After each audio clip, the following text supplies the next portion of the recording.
Дарагія гледачы, вас вітае праграма «Праект будучыня». Навуковы агляд на канале «Нямецкая хваля». Сёння, як заўжды, мы падрыхтавалі для вас цікавыя тэмы са свету навукі. Падрабязней пра іх у анонсе.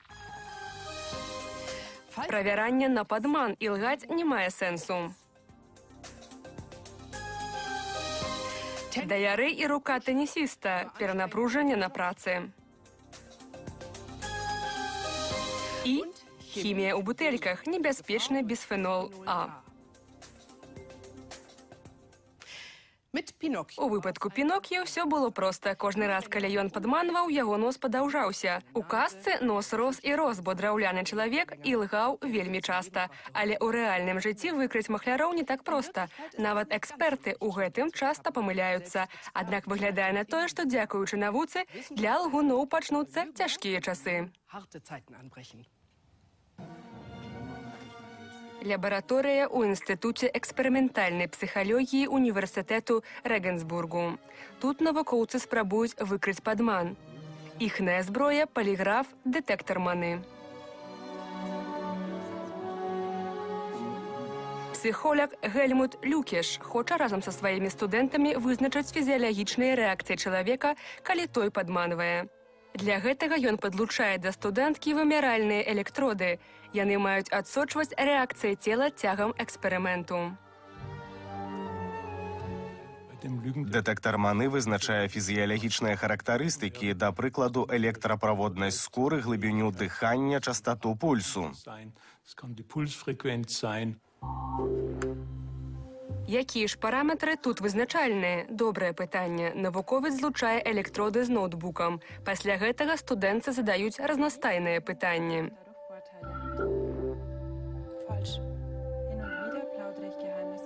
Цягам апытання электроды фіксуюць пульс, дыханне ды напружанне цягліцаў. Што змяняецца? І пры якіх адказах? Прааналізаваўшы крывыя, Гельмут Люкеш бачыць, калі студэнтка асабліва нервавалася. Дыханне рабілася больш павярхоўным. Пачашчаўся, далоні пацелі. Ці сведчыць гэта пра падман? Магчыма. Але дэтэктар спрацоўвае толькі тады, калі чалавек хоча паўдзельнічаць у тэсце сумленна. Дастаткова руху рукі, каб сфальшаваць вынікі. Мы можам паспрабаваць пры дапамозе гэтых вымярэнняў высветліць адказы, на якія пытанні ёй даваліся асабліва цяжка. А вось ці праўдзівыя былі адказы на гэтае пытанне, эксперымент дакладнага адказу не дае. Мы ведаем толькі, якія пытанні выклікалі сорам, узбуджэнне і гэтак далей. А ці падманвала яна, гэта ўжо іншае пытанне. Значыць, дэтэктар не можа адрозніваць праўду ад маны, таму вынікі такіх тэстаў не прызнаюцца судом. Псіхолог Матыас Гамер з Інстытуту сістэмнай неўрабіялогіі універсітэцкай клінікі Гамбургу таксама хоча выкрыць падман. Ён вывучае мазгавую актыўнасць злачынцаў. Ці могуць злачынцы падманаваць і махляваць лепш за іншых людзей? Каб даведацца адказ, неўрабіёлог выкарыстоўвае метад сканавання мозгу на магнітна-рэзанансным тамографе. Навуковец ладзіць адмысловы тэст на веданне дэталяў злачынства. На пачатку удзельніца эксперыменту мае скрасці ключ, мабільны тэлефон і банкноту на 20 еўраў.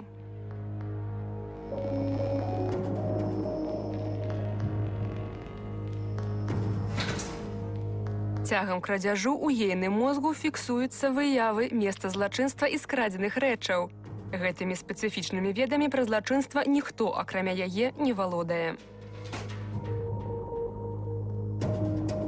Неўзабаве гэтыя веды правяраюць шляхам сканавання мозгу.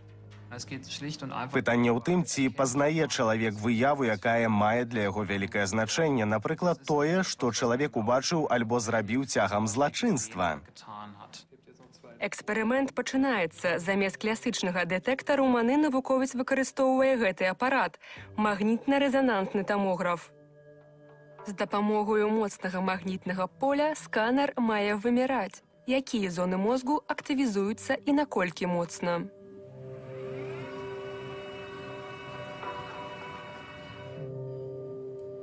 На экране даследнік паказвае розныя здымкі. Некаторыя з іх не маюць дачынення да крадзяжу. Але сярод іх удзельніца эксперыменту зноў і зноў бачыць выявы скрадзеных рэчаў. Рэакцыя ейнага мозгу на дзіва адназначная. Сапраўды відаць, што маніць нашмат цяжэй, чымся казаць праўду. То бок, калі маніш, то мацней актывізуецца пэўная зона ў скроневай вобласці. Калі хаваеш нейкую інфармацыю цягам тэсту на веданне дэталяў злачынства. Калі удзельніца эксперыменту бачыць здымкі з месца злачынства, ейны мозг адразу рэагуе на гэта. Гэта відаць па жоўта-чырвоных плямах. Ці можна гэтак выкрываць злачынцаў? У любым выпадку такія веды могуць спатрэбіцца ў судзе. Але праблема ў тым, што гэты метад дазваляе даведацца не толькі пра дэталі злачынства, а нашмат больш. Амстэрдамская паліцыя ўжо выкарыстоўвае сканаванне мозгу для расследаванняў. А што ў Нямецчыне?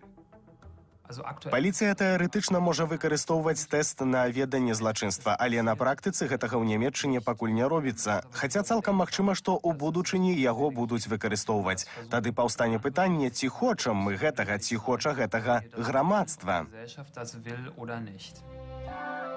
Калі метад зарэкамендуе сябе, расследаванне злачынстваў можа істотна спрасціцца. У любым выпадку навука ідзе па слядах падману, ды імаверна хутка яго выкрые.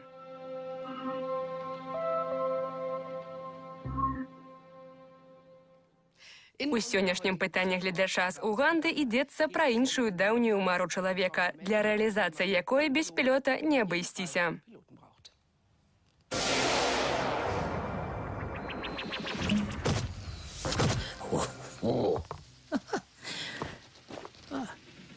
Прывітанне. Як цудоўна, што вы зноўку з намі. І вось яшчэ адно цікавае пытанне, якое даслаў нам глядач. Эрнест Мусыме з Мбарары хоча ведаць, чаму самалёты лётаюць. Сапраўды дзіўна. Вось ляцяць 50 грамаў, неймаверна напружваючыся пры гэтым. А вось ляцяць некалькі соцень тонаў, нават ні разу не ўзмахнуўшы крылом. Людзі здаўна спрабавалі падняцца ў паветра самымі рознымі спосабамі, але дарэмна.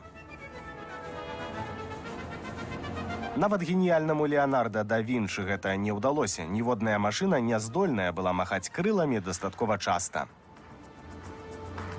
Упершыню падняўся ў неба шар з гарачым паветрам братоў Мангальфье. Гарачае паветра лягчэйшае за халоднае. У гэтым і ёсць таямніца палёту. А вось журавель сам мусіць клапаціцца пра пад'ёмную сілу. Узмахі павышаюць ціск паветра пад крыламі, таму ён ляціць. У 1903 годзе братам Райт упершыню ўдаўся кіраваны матарызаваны палёт.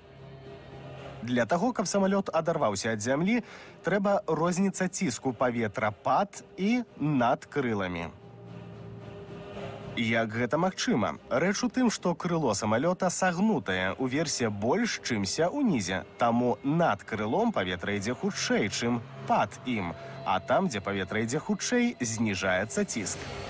У выніку ўзнікае струмень паветра, які цягне самалёт уверх, таму яму не даводзіцца махаць крыламі. Калі ў вас узніклі пытанні, напішыце нам. Наш сайт у інтэрнэце dvzluczok.world.de/проект Цукунфт. Да хуткай сустрэчы і не забывайцеся, важна не перастаць задаваць пытанні.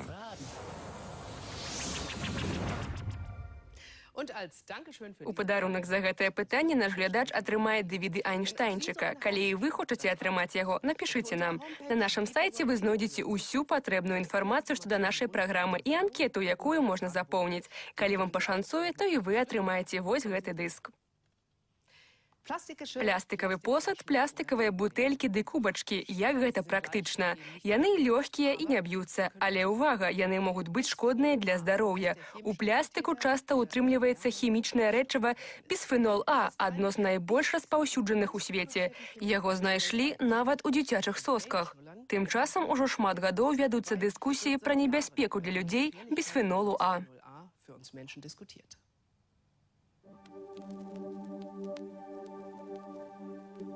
З гэтага парашку вырабляюць полікарбанатныя плястыкі. У іх утрымліваецца бісфенол А. Нават малая яго колькасць шкодная для здароўя. Гэта непакоіць Андрэаса Гіса з федэральнага ведамства аховы навакольнага асяроддзя.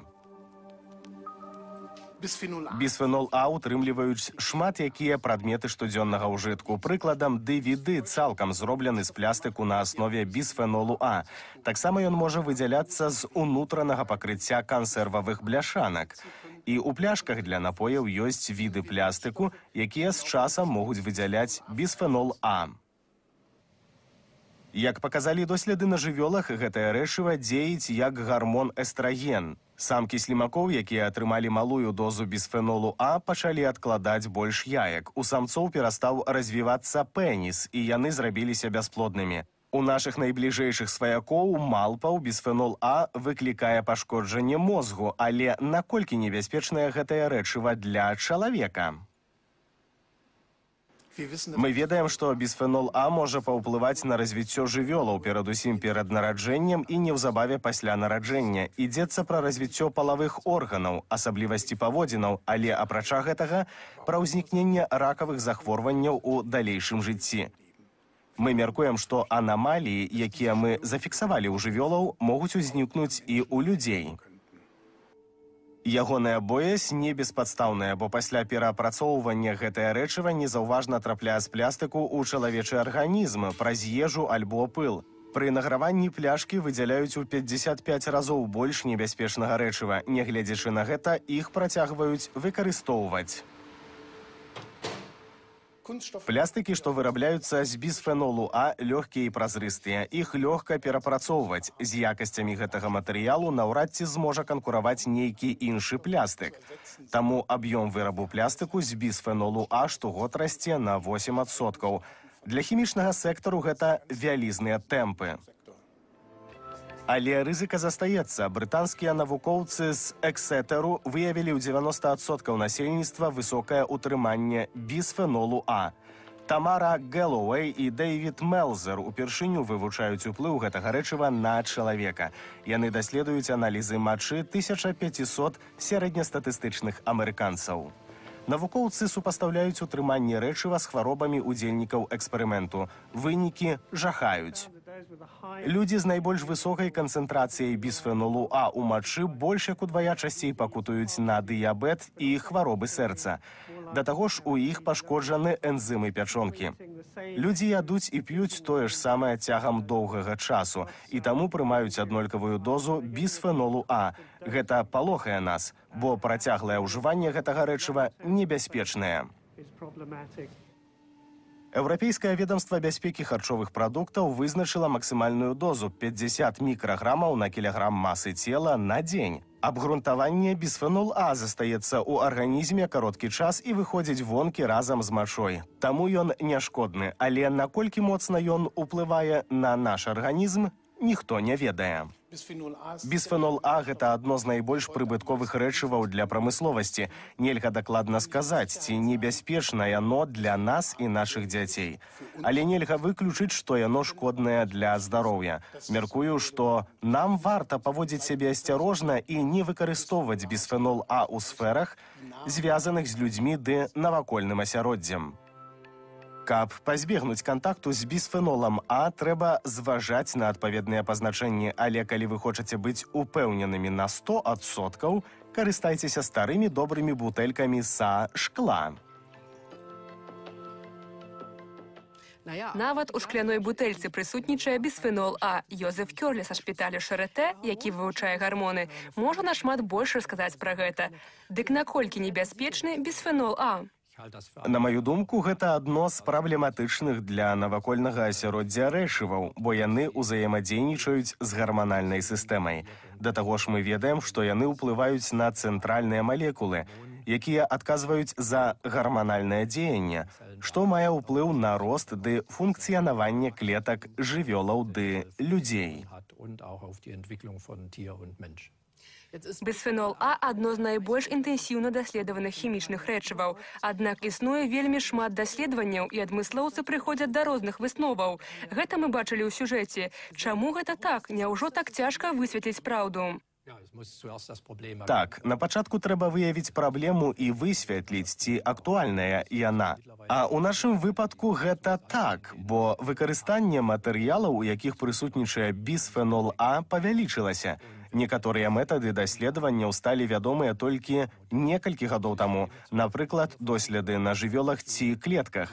Праз іх мы можам вывучыць, які ўплыў мае пэўнае рэчыва, каб патлумачыць, чаму яно карыснае ці шкоднае.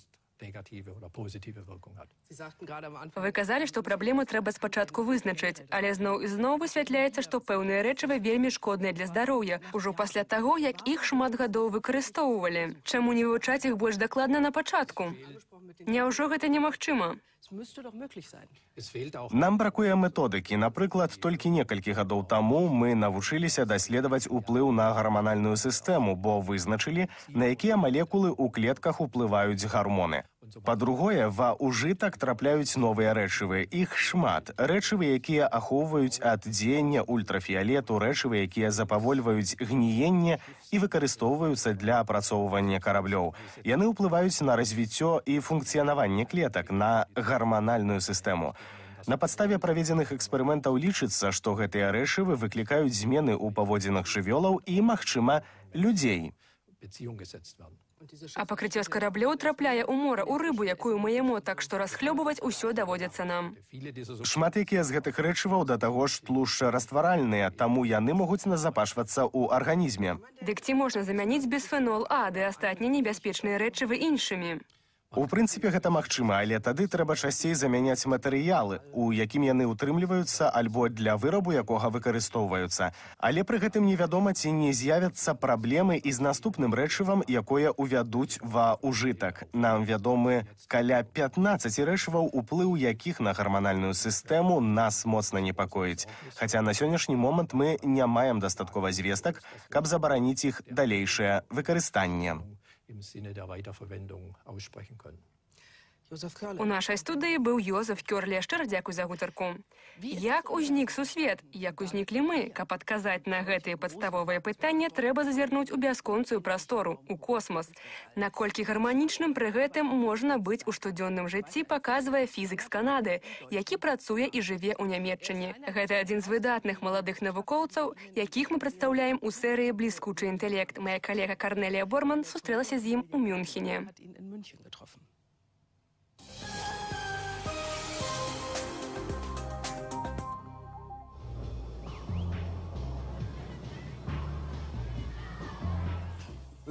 Часта я гадзінамі хаджу па вялікім горадзе. Спрабую пераключыцца на іншыя думкі.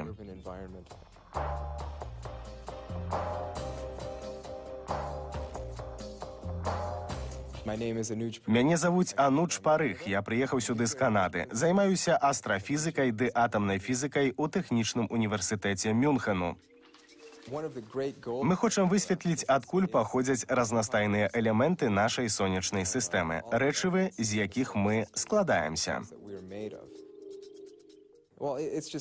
Так, мы павінны пра гэта даведацца. На нашу думку, цяжкія элементы, такія як золата ды срэбра, узнікаюць пры выбухах звышновых зорак. Гэта самыя магутныя выбухі ў сусвеце. Умовы для працы тут цудоўныя. У Мюнхене вельмі шмат даследніцкіх групаў ды інстытутаў. У нас вельмі добрае абсталяванне. Некаторых прыладаў няма больш нідзе ў свеце.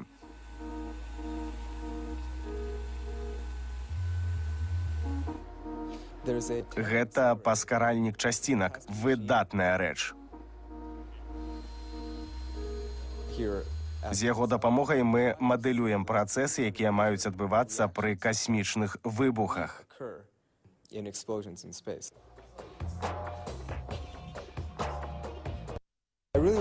Мне падабаецца тутэйшая нязмушаная атмасфера. Зазвычай я падымаюся, калі хачу, апранаюся, як хачу, і магу цалкам канцэнтравацца на сваёй працы.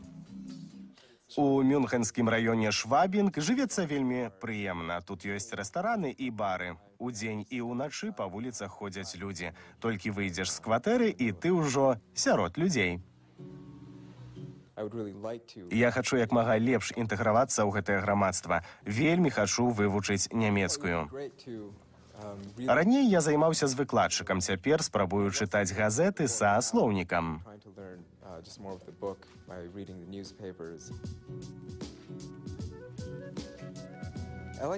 Мне падабаецца класіка, раманы Дастаеўскага. Я прачытаў шмат што з Германа Гесса ды Томаса Мана. Спадзяюся некалі прачытаць іх у арыгінале, але гэта, пэўна, ніколі не здзейсніцца. Я не люблю будаваць далекасяжных планаў. Спрабую зразумець пэўныя рэчы, якія датычаць маіх доследаў ды мяне самога. Не ведаю, што з гэтага атрымаецца. Галоўны працэс, а не вынік.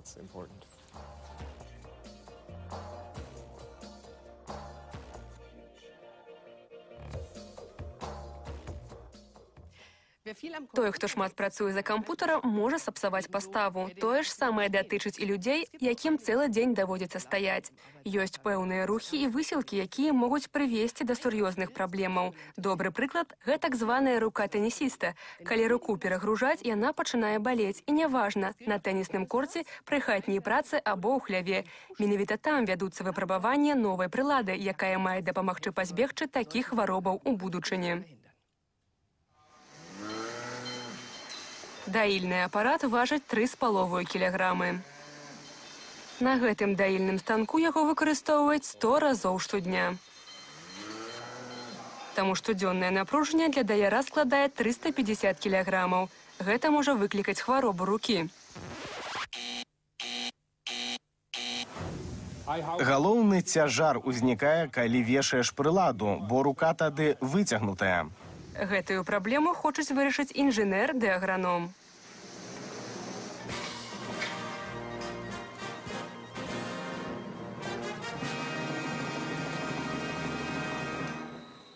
Куэля – гэтак называецца вымяральная сістэма для вызначэння напружання ў цягліцах ды шкілеце падчас працы.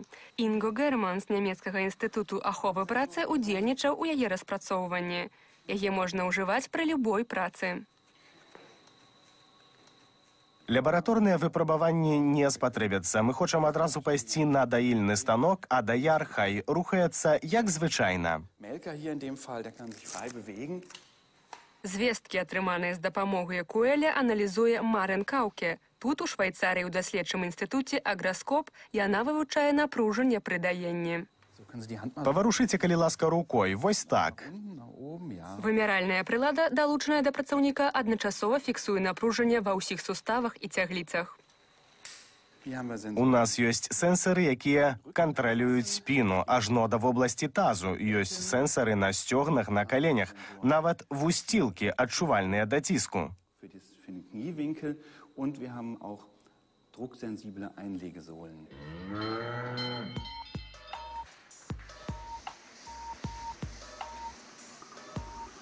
Паралельна з вымярэннямі рукі працаўніка фіксуе відэакамера.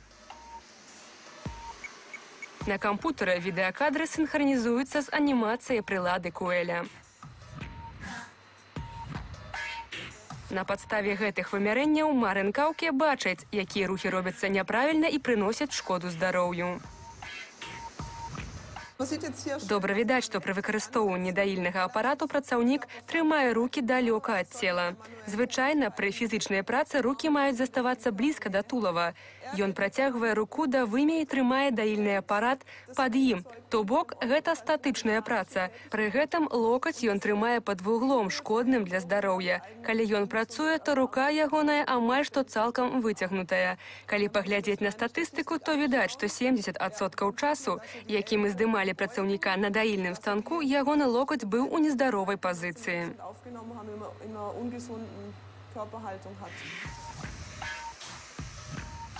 Развязаннем мог бы стаць мультылектар.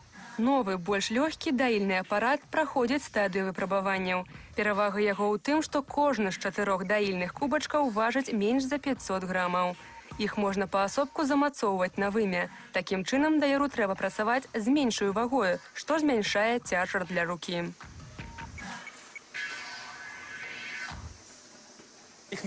Я добра адчуваю розніцу ў руцэ і плячы. Звесткі QL таксама паказваюць, што рухі цягам працы сталі больш правільнымі. Аднак мультылектар пакуль мала распаўсюджаны. Хаця ў новай прылады шмат перавагаў. Ён каштуе на 40% даражэй за звычайны даільны апарат, аднак гэтая інвестыцыя вартая таго, мяркуюць швайцарскія навукоўцы, бо даярам мець руку тэнісіста ні да чога.